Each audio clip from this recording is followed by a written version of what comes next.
Olá, meus queridos irmãos, minhas queridas irmãs, iniciamos mais uma vez o nosso programa Testemunho de Fé. Quero acolher você e convidá-lo a refletir conosco nos próximos minutos a respeito da Palavra de Deus que a Igreja nos propõe a cada domingo. Aqui quem fala é o Padre Paulo Ricardo e juntos vamos nos alimentar da Palavra de Deus. Nós estamos nos aproximando do 23º domingo do tempo comum. O Evangelho de São Lucas, capítulo 14, versículos de 25 a 33.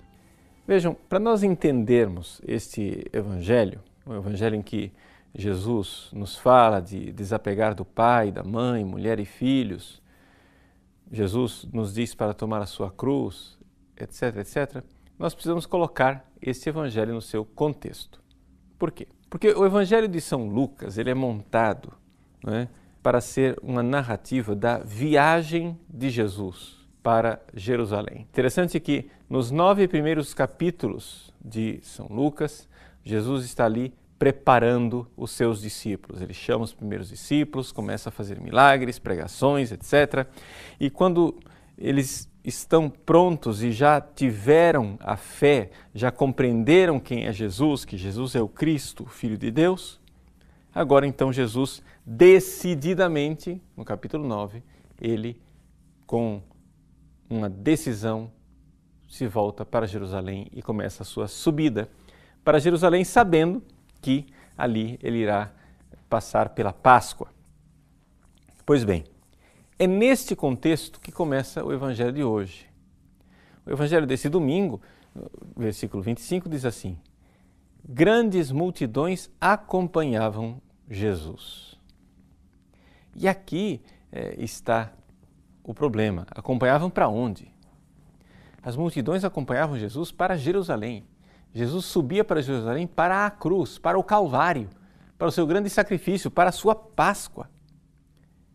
E é inevitável a gente imaginar que essa multidão seguia Jesus e seguia de forma um pouco inconsequente, sem pensar no que é que realmente significava seguir Jesus.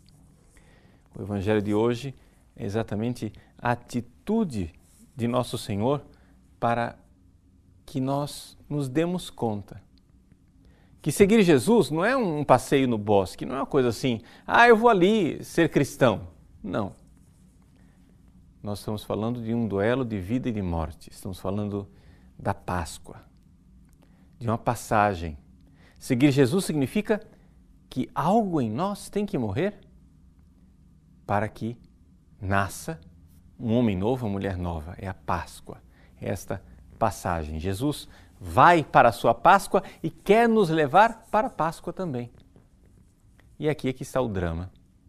Jesus toma esta decisão plenamente consciente lá no capítulo 9 e vê uma multidão meio que inconsciente, inconsequente, seguindo Jesus por modismos, seguindo Jesus porque, afinal, todo mundo é cristão, vamos ser cristão também. E a gente entra, não é, na multidão, a gente segue o trio elétrico, vamos lá, vamos ser cristão também.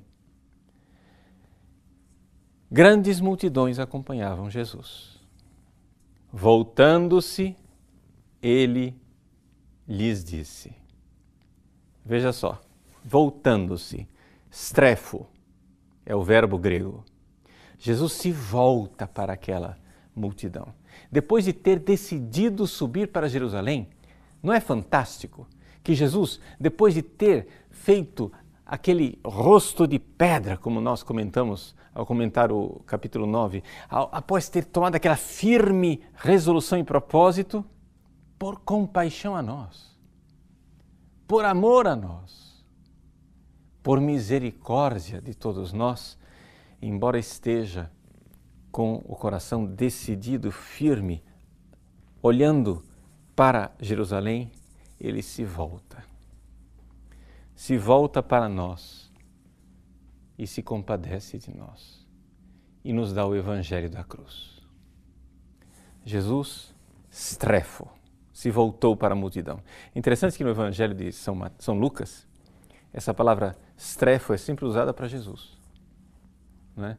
Quem se volta é sempre Jesus. Jesus voltando-se disse, Jesus voltando-se se compadeceu, Jesus voltando-se. Enquanto nos outros evangelistas a coisa não é assim. São Lucas, Jesus se volta. Enquanto eu preparava esse programa, me veio ao coração aquele salmo que a igreja sempre reza nas quintas-feiras. O Salmo 79 e 80, na numeração hebraica. Né? Convertei-nos, Senhor Deus do Universo, sobre nós, iluminai a vossa face, se voltardes para nós seremos salvos. No versículo 15, o Salmo diz assim: voltai-vos para nós, Deus do Universo. Olhai dos altos céus e observai, visitai a vossa vinha e protegei-a. Voltai-vos para nós, Deus do Universo. É impressionante que nesse versículo 15, o texto hebraico usa o verbo shuv, que é o verbo de conversão, que é usado para nós. Esse verbo é usado para Deus. Que Deus se converta para nós. Que Deus se volte para nós. É isso que Jesus faz. Esse estrefo, esse voltar-se de Jesus para nós. Jesus olha para nós e vê, puxa vida, esse pessoal, eles querem me seguir, mas eles não estão prontos.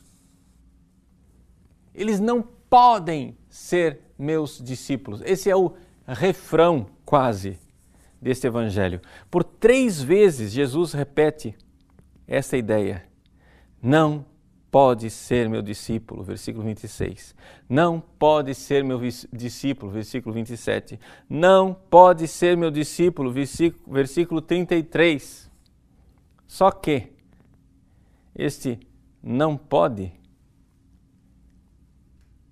no original grego, é um não pode bastante significativo. Ou seja, não tem poder para ser meu discípulo. Não tem dinamis, não tem força para ser meu discípulo. Dynamai é o que está lá no original grego. Jesus diz, u dinatai einai mumathetes. Não tem poder para ser meu discípulo, não tem capacidade mínima, não tem as mínimas condições para ser meu discípulo. Jesus sobe para a cruz, Jesus vai para a cruz com um amor ardente, com um coração abrasado de amor. Jesus vai com aquela caridade divina que está no seu coração e vê aqueles corações tíbios, vê aqueles corações mornos, vê aqueles corações inconsequentes, vê aqueles corações frívolos, corações superficiais. Meus irmãos, nós não podemos ser cristãos e continuar no nosso comodismo burguês. Você não vai ter força para ser cristão. Não pode ser meu discípulo. Você não pode ir comigo para Jerusalém, você não pode subir para Jerusalém comigo, você não tem condições, você não tem força para ir para Jerusalém comigo. Jesus se compadece de nossa tibieza, de nossa frivolidade, de nossa superficialidade. Ele se volta para nós. Ele ilumina a sua face sobre nós. Aquele rosto de pedra que ele fez voltado para Jerusalém, agora torna-se um rosto de luz, se volta para nós e diz, vocês não estão entendendo? Se vocês não se desapegarem dos pequenos ídolos que vocês foram juntando no caminho, vocês não vão ter condições de ser meus discípulos. E é por isso que para que a gente entenda isto, Jesus conta 2 parábolas. A primeira parábola do homem que vai construir uma torre. Se ele não se senta primeiro e calcula os gastos para ver se tem o suficiente para terminar, nem comece a torre. A segunda parábola é do rei, que vai sair para guerrear. Mas se você não sentar para calcular se com 10 mil homens você consegue enfrentar o outro que marcha contra você com 20 mil, o que é que você está fazendo? Não podeis. Você não tem dinamis. Você não tem capacidade para construir a torre. Você não tem capacidade para enfrentar o outro exército. Você não tem capacidade para ser cristão. E então, o que fazer? Bom, o que fazer é algo que pode parecer surpreendente. Jesus nos ensina que para ter poder, nós precisamos nos desapegar. Aqui eu preciso, para vocês entenderem o que é esse desapego, não é? No sentido do que realmente Jesus está ensinando, eu preciso aqui gastar um pouco de tempo com uma realidade linguística.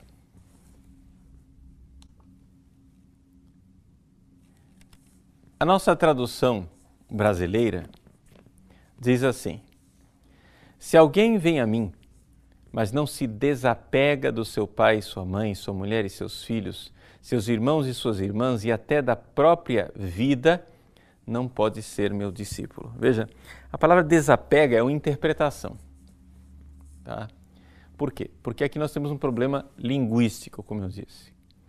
As línguas semíticas, portanto, o aramaico que Jesus falava, elas não têm comparativo, não é?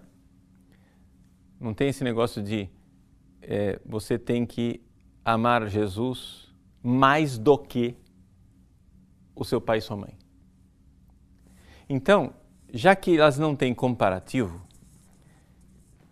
o único recurso linguístico que eles têm para dizer você tem que amar Jesus mais do que seu pai e sua mãe é o seguinte, eles dizem assim: você tem que amar Jesus e odiar o pai e a mãe. É um comparativo, né? É por causa de uma pobreza gramatical dessas línguas. Então, no original grego, que está aqui tentando transmitir o que Jesus falou em aramaico, né? O original grego diz o seguinte, né? Quem quer me seguir, né, e não odeia o pai, o misei ton patera, né? Ou seja, que não odeia o pai, o latim talvez seja mais fácil da gente entender, né? Si quis venit ad me et non odit patrem suum. Odit, não odeia o seu pai. Bom, é evidente que Jesus aqui não estava dizendo para a gente odiar o pai. Então, precisaria aqui de uma explicação. E a tradução brasileira, ela explica, usando a palavra se desapega.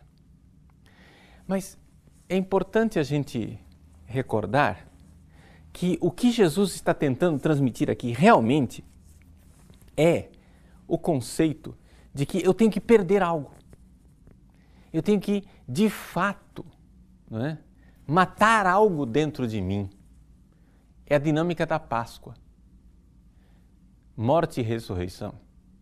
Para conseguir, então, amar de verdade. Então, eu queria que vocês entendessem assim, que não é que Jesus está dizendo simplesmente se desapegue do pai, da mãe, mulher e filhos, etc, etc, irmão e irmã, e pronto, e acabou, e você vai ficar vazio. Não, mas é que nós nos desapegando, nós deixando de lado, renunciando, nos tornando capazes de deixar tudo pelo Cristo, quando nós entregamos tudo por causa do Cristo, nós terminamos ganhando tudo de volta. Por quê? Porque nós temos que lembrar que Jesus está subindo para Jerusalém e Ele vai ressuscitar e nós ressuscitaremos de alguma forma com Ele. E que, portanto, depois da morte vem a ressurreição e depois de perder a nossa família, nós a ganhamos de volta. Não é?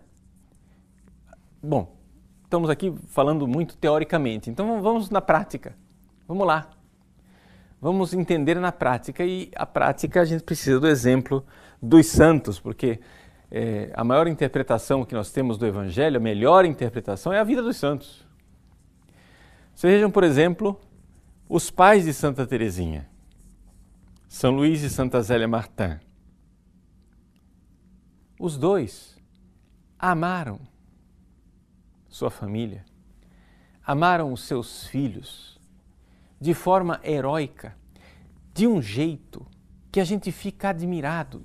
Quando a gente lê a vida, não é, de São Luís e de Santa Zélia, a gente diz como é possível, não é, um casal amar tanto assim os seus filhos, amar de forma divina, podemos dizer, porque com caridade divina, com um amor superior, um amor do qual nós não somos capazes. Veja só, eu olho para o meu coração e vejo, não podeis ser meus discípulos, ou seja, eu não tenho essa dinamis, eu não tenho esse poder, essa capacidade de amar desse jeito. O meu coração é preguiçoso, o meu coração não é o coração de um santo, o meu coração é um coração que não quer pagar o preço do amor. Mas eu, ao contrário, olho para São Luís e para Santa Zélia e vejo, vós podeis ser meus discípulos. Sim, eles puderam, eles deram conta. Eles tiveram essa força, eles tiveram essa dinamis, essa dinamite, a dinamite do amor. Eles tiveram poder para amar e amar heroicamente sua família. De onde veio isso? De onde veio essa graça? Aí nós olhamos para a vida dos dois e vemos que os dois começaram sua vida querendo ser celibatários. Ou seja, começaram sua vida sendo capazes de renunciar a um projeto de família por amor a Cristo. Santa Zélia queria ser irmã vicentina. São Luís queria ser religioso no Grand Saint Bernard. Por várias razões, não seguiram a vocação, mas depois, quando se conheceram, se amaram e se casaram. O amor deles por Cristo era tão grande que durante 10 meses eles guardaram a castidade mesmo depois de casados. Vejam, quem não se desapegar de pai e mãe, mulher, marido, filhos e filhas, irmãos e irmãs, não pode ser meu discípulo. Eles se desapegaram e puderam, receberam o poder. Receberam a capacidade. E é exatamente porque eles amaram Jesus mais do que tudo, que eles puderam amar tudo em Jesus. É aqui que está o segredo. Quem entrega tudo a Cristo não perde nada. O Papa Bento XVI, na sua homilia inaugural de pontificado, ele recordava isto, lá em 2005. Quem se entrega a Cristo não perde nada, ganha tudo. E essa é a ideia. É esta ideia que está por trás desta frase desconcertante de Jesus. Se alguém vem a mim, mas não se desapega do seu pai e de sua mãe, sua mulher e seus filhos, seus irmãos e suas irmãs, até da própria vida, não pode ser meu discípulo. Quem não carrega a sua cruz, não caminha atrás de mim, não pode ser meu discípulo. Nós precisamos crucificar os nossos amores mundanos para que, tendo crucificado o amor mundano por amor a Cristo, nós encontremos o amor pelo mundo, que seja divino.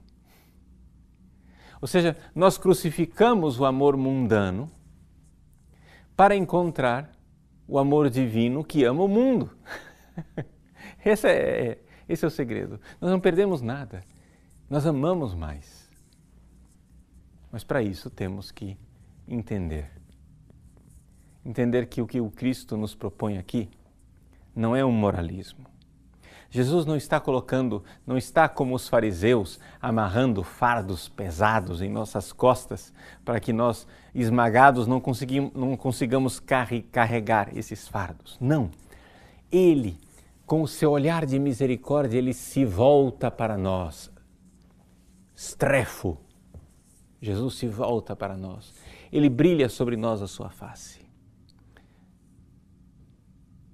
Convertei-vos, Senhor Deus. Deus se converte para nós. Deus chuva, ele se volta para nós e brilha sua face sobre nós. E dali sai o poder e a graça.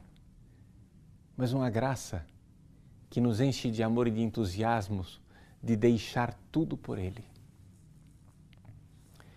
Na prática, como é que a gente faz isso? Bom, na prática é o seguinte, gente.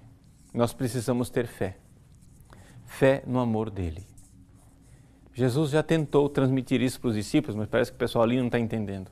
Ele já anunciou a sua paixão. Ele já anunciou que ele vai. Creiam nisso, creiam nesse amor. Eu vou lá para morrer por amor a vocês. Eu estou indo morrendo por amor. Se você crê neste amor, se você crê no amor do Cristo, se você tem fé, você é tomado por uma pressa de amar de volta.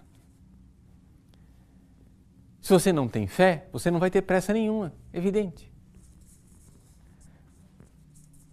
Bem concretamente, eu digo para você, olha, você ganhou na Mega Sena acumulada. Se você não tem fé no que eu te disse, você diz, Padre Paulo, deixa de bobagem, para com isso. Mas se você crê no que eu te disse, você diz, o quê? A Mega Sena? Aonde? Fala para mim. Não, mas deixa para lá. Não, mas eu quero saber, agora. Conta para mim. Onde que está a Mega Sena? Se você crê, você tem pressa. Se você crê no amor de Cristo, você vai chegar e dizer, mas como é que eu faço para amá-lo de volta? O quê? Um amor infinito me amou? Ele se entregou por mim? Ele viveu por mim o tempo inteiro? Meus irmãos, vejam, ao ler essa página do Evangelho, você não pode ter assim uma noção que Jesus vagamente pensava na humanidade como um todo ao pronunciar essas palavras. Não. Jesus estava indo para Jerusalém. Quando ele se voltou para os seus discípulos e olhou para eles, ele viu o seu rosto. Ele viu o meu rosto. Jesus olhou e viu Paulo Ricardo ali. Ele pensou em mim ao pronunciar essas palavras. Ele pensou em mim. Essa palavra que está escrita aqui, de desapegar de pai e mãe, não é escrito para monges na cartucha, para eremitas no deserto. É escrito para você. Ele pensou em você. Não podeis, vocês não têm força. Então, recebam a força que vem do alto como? Tenham fé. Fé. Desapeguem-se. A fé nos leva a desapegar, a fé nos leva a ter pressa. Como que eu faço para amar de volta quem me amou assim? Creia no meu amor. E é assim então que nosso Senhor conclui o Evangelho, depois de contar as duas parábolas, a parábola da torre e a parábola do rei que saiu para guerrear. Ele conclui, do mesmo modo, portanto, qualquer um de vós que não renunciar a tudo que tem, não pode ser meu discípulo. Você vai dizer, pronto, acabou. Jesus agora instituiu que para ser discípulo dele, todo mundo tem que ser religioso com voto de pobreza, castidade e obediência. Não, não é isso que ele está dizendo. O renunciar a tudo que tem aqui é o seguinte, perder para ganhar. Se você não fizer como São Luís e Santa Zélia, que se dispuseram a tudo perder por Cristo, você não vai ganhar a sua família de volta. Eles não eram religiosos, mas eles se dispuseram a amar Cristo como os religiosos e por isso puderam amar suas famílias com um amor tão elevado, com um amor tão superior como nenhum casal jamais amou seus filhos. Que você então, hoje, nesse domingo, receba este olhar da graça do Cristo, que indo para Jerusalém se volta para você, ilumina você com o seu olhar e diz, olhando para a minha miséria, não podeis, vocês não têm a força para amar. Eu tenho compaixão de ti, te manifesto o meu amor, brilho o meu olhar sobre ti e te dou a força. Desapega-te e nada perderás. Tudo reencontrarás no Cristo e poderás amar como ninguém antes amou. Deus abençoe você. Em nome do Pai, e do Filho, e do Espírito Santo. Amém.